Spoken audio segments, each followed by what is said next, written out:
Hey everyone, it's Wesley here. In this video I wanted to talk a little bit about the free software philosophy. It's possible that you've heard of free software, but you just think free software means software that you don't have to pay for. Well, if you haven't seen Richard Stallman's talk, you can go watch that, or you can watch this video where I'll try to describe what free software is and why it's important. Before we even get started on what determines whether or not it's free, you have to have a particular understanding of what a software program is to begin with. So a software program is nothing more than a set of instructions that get run through a general purpose computer, which means it's a computer that I own, that I bought separately, that I want to run a particular program through, but I can run, different sorts of programs for different applications.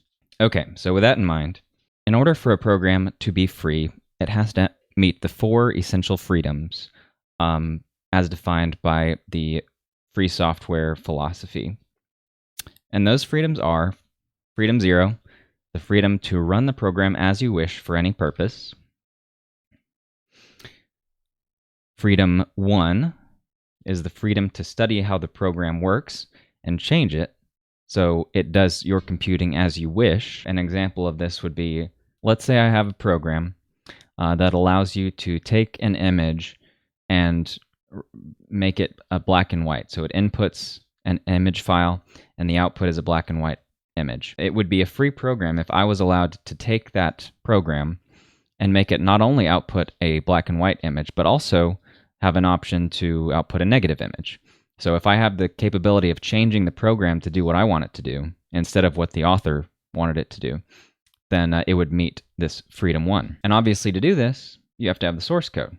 There are people who can reverse engineer the executable in such a way as to figure out how they do what they were doing. And obviously converting a image into black and white may not be outrageously complex, but that's just an example. But in general, you will need the source code for this. All right, freedom 2, the freedom to redistribute copies so that you can help others. If I run, for example, the Windows program, right now I can't just take a copy of that program and give it to my friend and them use it. There's an access key that's required, and so if I were to give them a copy, they couldn't actually run it. But if it did not have that access key, then they would be obviously allowed to run it at that point. And that a program that I could easily copy and give to a friend and they run it on their computer, that's one that would meet this freedom number 2. Finally, freedom 3, freedom to redistribute copies of your own modified versions to others. So if I took my program that now can not only do black and white images, but also do negative images, and I was allowed to, send that to a friend, that would meet freedom 3 in this list of freedoms. So when a program meets all 4 of these freedoms, according to the free software philosophy, it is considered a free program. Now, a lot of people wonder why you even need, why is it a big deal? Why do we care that some programs do not meet all of these freedoms? Well, the way Stallman puts it, and again, after this, you should go watch some of his videos, but watch mine until the end, obviously. But the way Stallman puts it is, if any of these freedoms are not met, you don't have full control over the program. In fact, the author of the program, he would say, is controlling you in some way because they are restricting you from being able to do what you want with the program. When he says freedom, he's not talking about free as in, you don't have to pay for it. He's talking about free as in you have liberty, freedom to have control over the software program that you acquired. Now, this doesn't mean that you have to give away the program for free. In fact, if you wanted to build a business and still maintain the free software philosophy, you could.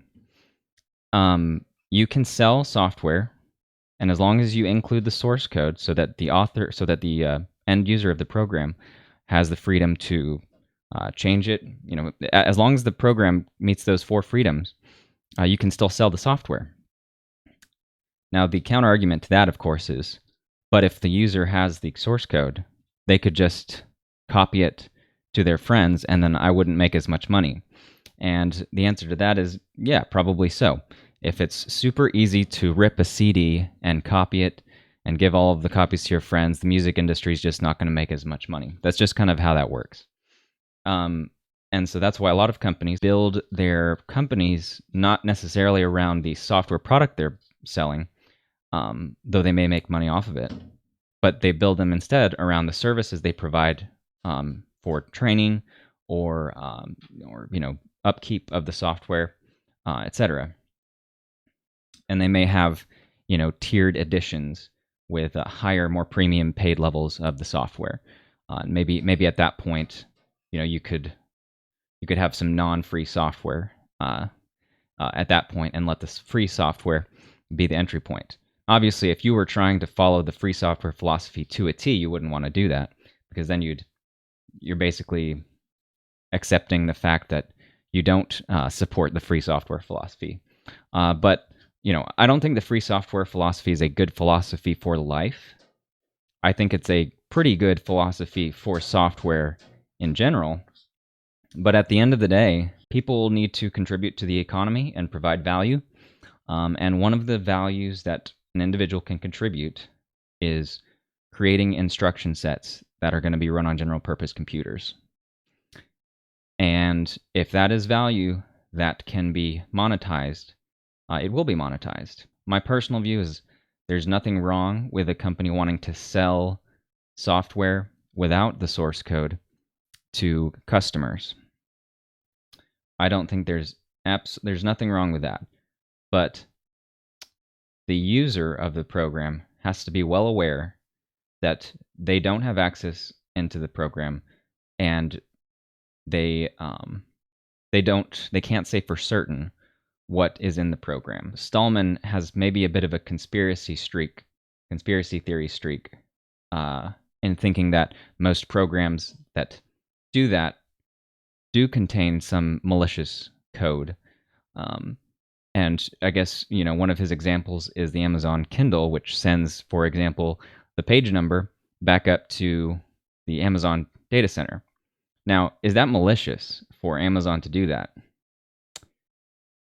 Maybe, maybe not. I mean, if they're trying to sell a product that allows you to synchronize across, both the online version and the Kindle version, like, you've got to send the page number back to some centralized database. That's just that's how software works. I'm a little less conspiracy theory in regards to the malicious things these companies are doing in the software. I think there are definitely cases that are of concern. The fact that Google is an advertising company that produces all of their products for free and makes all of their money, most of their money, not selling products, but selling advertisements, that should be a red flag, because that means they have to collect data from their users. And at that point, you don't know how much data they're collecting. And if you purchase one of their products that has a camera, that is a little concerning. And a microphone. I don't know. Now, and I'm not saying they're listening, but I'm just saying they can. Now, products like Apple, in my view, they are primarily selling devices. And so they are in a little bit of a different situation, because I don't think their primary revenue stream comes from collecting user data so that they can sell it to advertisers, or rather sell advertisement spots to target users. So in my view, Apple may have a little more noble... They don't have as much of a reason to spy on a user as Google does. Now, all of this is under the assumption that none of these companies have been pressured by the government. The question we need to ask is, have any of these companies who produce software been asked by the government to include backdoors? And when Linus Torvalds was asked about this, he said basically yes. And if the Linux kernel If the government has asked to put backdoors in the Linux kernel, you have to know they've asked to put backdoors in both the Windows operating system and the Apple operating systems. I don't think it's a question as to whether or not the government has asked. I think the question is whether or not Apple and Microsoft have complied with that request. And that's where there could be malintent involved. So in general, all I'm saying is that there's nothing wrong with using non-free software. And in a lot of cases, I think it's good. There are a lot of companies that I think have very noble ideals who have built up enough trust, at least with me, to earn the money that I send them so that I can use their software, even though it's proprietary software. And it's all about trust, because I trust that they haven't included malicious code in their software. But for most of the other things, like your operating system, so many other pieces of software, that I would just feel safer going with freedom-respecting alternatives like Linux and freedom-respecting mobile operating systems like Graphene OS, which is the one I use on my phone. Anyway, I hope you enjoyed this video, and if you did, give me a thumbs up, and if you didn't, give me a thumbs down, and be sure to subscribe if you want to see more content. We'll see you next time.